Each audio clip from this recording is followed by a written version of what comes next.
Thank you for introduction. Here, my topic is a bit different because in a conference paper we put some methodological details of this study, and this study will be started off with hydrogen enrichment. So, my name is Emerson. I'm from a Russian city which bears an Italian name, Togliatti, which is situated very near to the National Park of Samarskaya Ruka on the US side. I work in the Institute of Advanced Technologies of Togliatti State University, where I'm currently finalizing my PhD work, and today I will present a part of this work which is concerned with some important features of quasi-cleavage structure surfaces of hydrogen with low-carbon steel. So, I think everybody here is very well familiar with the term quasi-cleavage, because this type of fracture is common perhaps for all kinds of steels and some other alloys. However, this term is poorly defined and is related rather to the fracture surface appearance than to a certain fracture mechanism. Therefore, many different fracture surfaces are broadly associated with quasi-cleavage, though the underlying mechanism of their formation can be fundamentally different. Transgranular fracture surfaces of hydrogen and brittle steels are also often related to the quasi-cleavage. Particularly, the quasi-cleavage is associated with specific defects, so-called the Facets, which are the specific defects of elliptical shape, found commonly on fracture surfaces of non-ferritic steels treated with hydrogen. However, their mechanism of their formation as well as fractographic features are just scarcely studied. In our previous study, we have found no detectable acoustic emission associated with the growth of such cracks. This fact prompted us to get deeper insight into the actual mechanism of their formation, because usually the brittle or cleavage-like fracture produces a high energy acoustic emission. This issue looks even more interesting in view of general ambiguity in the understanding of the nature of hydrogen embrittlement. So we decided to perform a dedicated fractographic study of the Facets quasi-cleavage to clarify the mechanism of their formation. To facilitate the effectiveness of this study, we used the new technique of Facets mesorotation analysis, as well as quantitative 3D topographic surface characterization provided by confocal laser scanning microscope.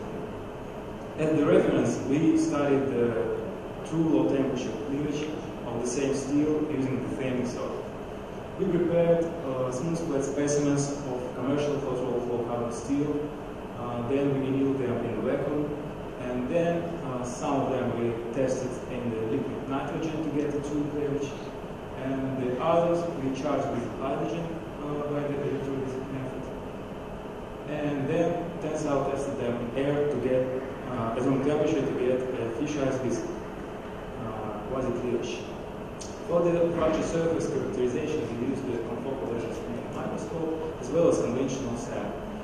For the microstructure characterization, just beneath the fracture surface, we used the EDAX electron exception diffraction facilities.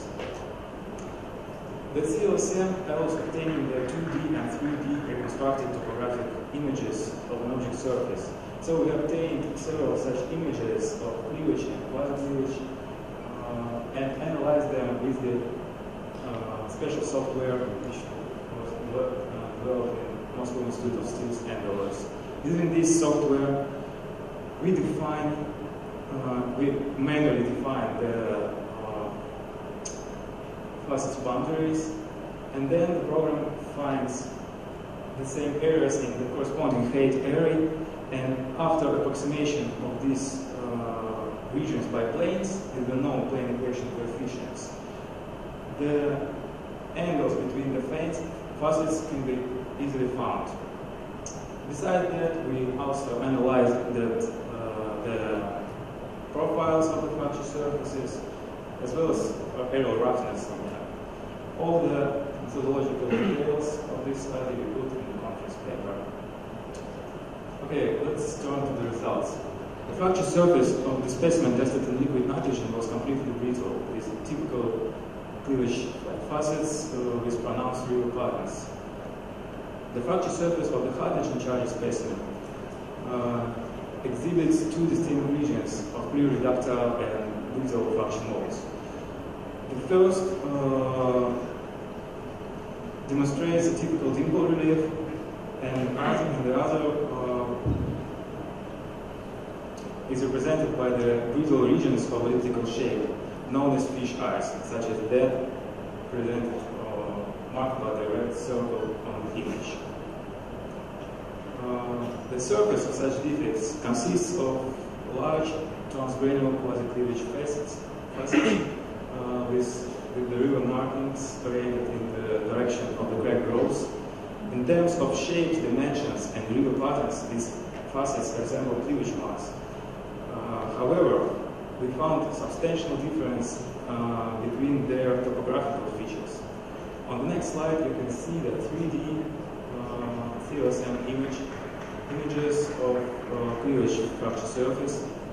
It follows that this fracture surface is very uneven and jagged due to the large misorientation between the cleavage facets. But the facets itself are almost completely flat. The main facets oriented to each other at angles close to 90 degrees. Obviously, these facets correspond to the same grain because it is well known that cleavage in seals occurs mainly along one or all planes, which are the cubic facets of the lattice. It is clear that on the fracture surface with quasi-cleavage morphology, that this surface is much more flat and less rough than the cleavage one. There are no facets oriented to each other at angle 90 degrees, as it was in the previous case. Finally, many facets have a curved profile, so it should be clear that although we consider them as facets, they are not the facets in conventional sense. They are rather, let's say, the fragments of the fracture surface within the boundaries of the critic grains. Okay, let me show you the results of quantitative Facets analysis. On this slide, we can see that distributions of diameters of the cleavage and quasi-cleavage facets have a similar log normal shape, while the mid-orientation of facets of these types is completely different. The angles between cleavage facets are widely varied from 0 to 90 degrees, with the average value of about 40 degrees. In contrast, the mid-orientation angles between just and quasi-cleavage facets does not exceed 54 degrees, with the average value is 2 times lower than for the cleavage facets. The distribution is completely different again. It is log normal instead of normal shape in the case of cleavage facets. So the low misorientation between the adjacent quasi-cleavage facets indicates that crack deviates only slightly when propagating through the grain boundaries. To verify this conclusion, we investigated the microstructure on cross-sectional areas of fracture surfaces using the EBSD technique. On this IPF map, captured from the specimen tested in liquid nitrogen, we can see that most of cleavage cracks and facets within the same grain are either parallel or perpendicular to each other. They are aligned with specific crystallographic planes as shown by these lattice signs.